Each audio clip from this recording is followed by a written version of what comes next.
लक्ष्मी जी 4 बहन भाई। एक बात अपने जीवन में दरिद्रता, उसको कहते ज्येष्ठा देवी, फिर लक्ष्मी, फिर दाता, फिर विदाता, ऐसे लक्ष्मी 4 बहन भाई।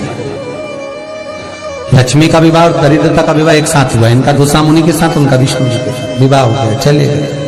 लक्ष्मी को लेकर नारायण स्वर्ग की ओर, वैकुंठ की ओर चले, और दूसरा मुनि दरिद्रता को लेकर चले।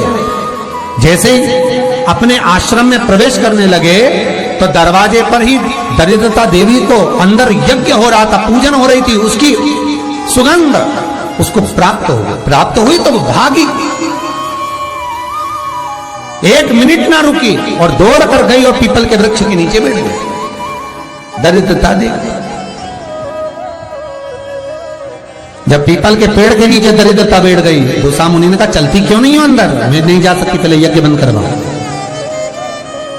पूजन बंद। दरिद्रता कहती है मैं वहां रहती हूं जहां पूजन नहीं होती, मैं वहां रहती हूं जहां दिया नहीं जलाया जाता। दरिद्रता कहती है मैं वहां रहती हूं जहां पर पूजन पाठ अनुष्ठान यज्ञ पूजन कुछ ना हो, वहां ये दरिद्रता रहती। बंद करवा। दूसरा मुनि बोले ये तो कभी बंद नहीं होगा, तो कह मैं जाऊंगी नहीं, पीपल के पेड़ के नीचे बैठे। दूसरा मुनि के मन में आ गया, बताओ मेरी पत्नी मेरे घर में नहीं रहो, पीपल के नीचे रहे तो अच्छा लगेगा। दूसरा मुनि गए दुर्वासा बाबा के पास पूछने के लिए। इतने में लक्ष्मी जी नारायण से बोली, प्रभु मेरी बहन से मिले बहुत दिन हो गए, चलो जरा मिलकर आ।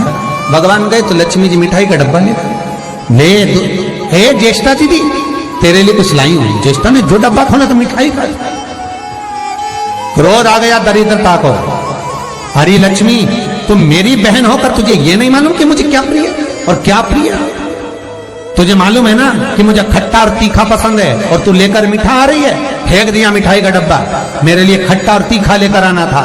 लक्ष्मी जी बोली, जी जी अब तेरी शादी हो गई, मैं समझी कि तब तो मीठा खाएगी, अब क्या मालूम था कि अभी भी खट्टा और तीखा खाएगी। फेंक दी। महाराज ये दोनों बहन का विवाह एक साथ हुआ है, इसलिए आज भी दोनों बहन प्रतिदिन घूमने के लिए एक साथ निकलती है। और हमारा शिव महापुराण का चरित्र, विष्णु पुराण का चरित्र, स्कंद पुराण का चरित्र कथा कहती है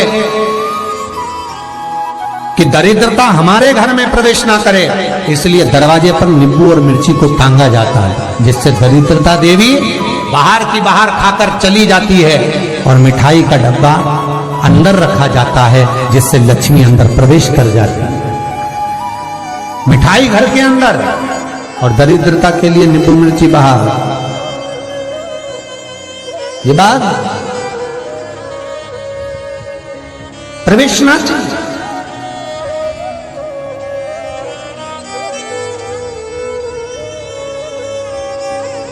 ये अंदर नहीं आना चाहिए, दरिद्रता बाहर रहे।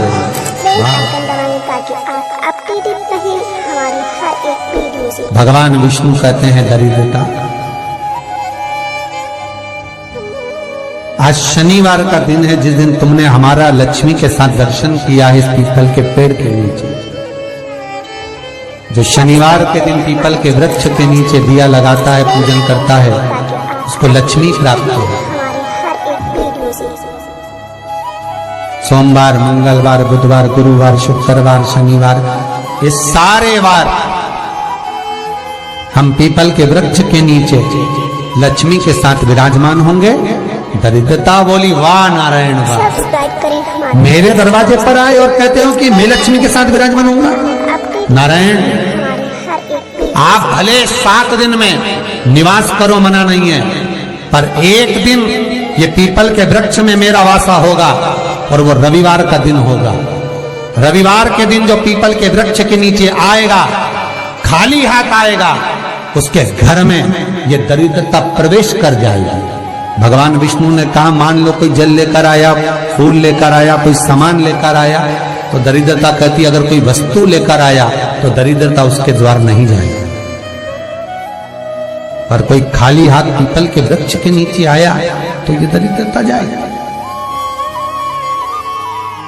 आज भी नियम है महाराज, पीपल का वृक्ष अगर दीवालों पर लग गया, कहीं लग गया, नहीं उखड़ रहा, बार बार उखाड़ा फिर लग जाता, फिर उखाड़ो फिर लग जाता, तो रविवार के दिन एक नींबू को काटकर मिर्ची के साथ में उस पेड़ के नीचे रख दो और रविवार के दिन फिर उसको उखाड़ दो, कहीं ले जाकर लगवा दो, तब वो वृक्ष फिर वापस नहीं लगता। आज भी नहीं है। और अगर आप वैसे रोज उखाड़ोगे तो 2-4-15 दिन में, 20 दिन में, 1 महीना, 4 महीना, 6 महीना वापस लगा, वापस वही विराजमान है। पर नींबू कटा हुआ अगर रख दिया और मिर्ची रख दी और उसके बाद उसको उखाड़ा और कहीं ले जाकर लगा दिया आपने, फिर वो नहीं, दरिद्रता विराजमान है। भगवान विष्णु लक्ष्मी से कहते हैं, लक्ष्मी ये पीपल का वृक्ष है, जिस वृक्ष के नीचे भगवान शिव का ही एक कपिल अवतार, पिपलेश्वर अवतार, भगवान शिव का एक स्वरूप, जो कि स्वयं दधीचि ऋषि की धर्मपत्नी सुभार्च के गर्भ से भगवान का एक आनंदमय ज्ञान मुद्रा का स्वरूप उत्पन्न होगा, जिसका नाम पिपलाद होगा।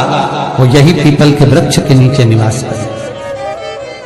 इसकी जड़, तना, पत्ते ये सब पुण्य भागी हैं, पुण्य भागी। एक सरल विषय में ध्यान देना, फिर निवेदन करूं।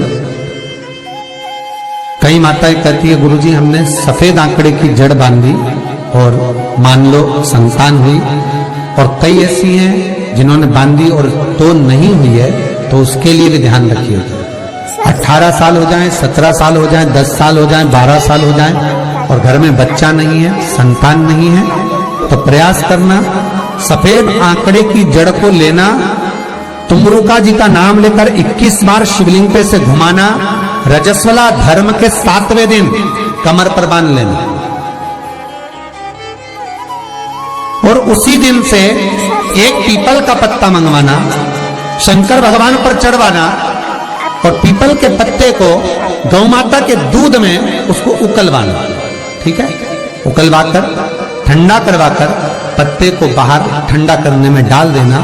दूध जब ठंडा हो जाए, हथेली पर उस गिलास को रखना और भगवान शिव का तुमरुका जी का नाम लेकर उसको पीना चालू कर देना। लगभग 8 दिन 15 दिन उस दूध का पान कर कर फिर विश्राम कर मारो, संतान की प्राप्ति अवश्य, संतान अवश्य प्राप्त हो। पीपल के वृक्ष में स्वयं मेरे भगवान शिव आनंद वास निवास करते हैं। बाबा भोलेनाथ स्वतः निवास कर रहे हैं। केवल एक पीपल के वृक्ष में कितना सुंदर लिखा पद्म पुराण में कि 52,000 ब्राह्मण का एक साथ निवास पीपल के वृक्ष में होता है। एक साथ 52,000 ब्राह्मण का एक साथ निवास पीपल के वृक्ष में। और महाराज वट वृक्ष में भगवान ब्रह्मा का तो निवास है ही, पर वट वृक्ष में योगिनियों का निवास भी है। जैसे नीम के वृक्ष में भी योगिनियों का निवास होता है, वट वृक्ष में भी।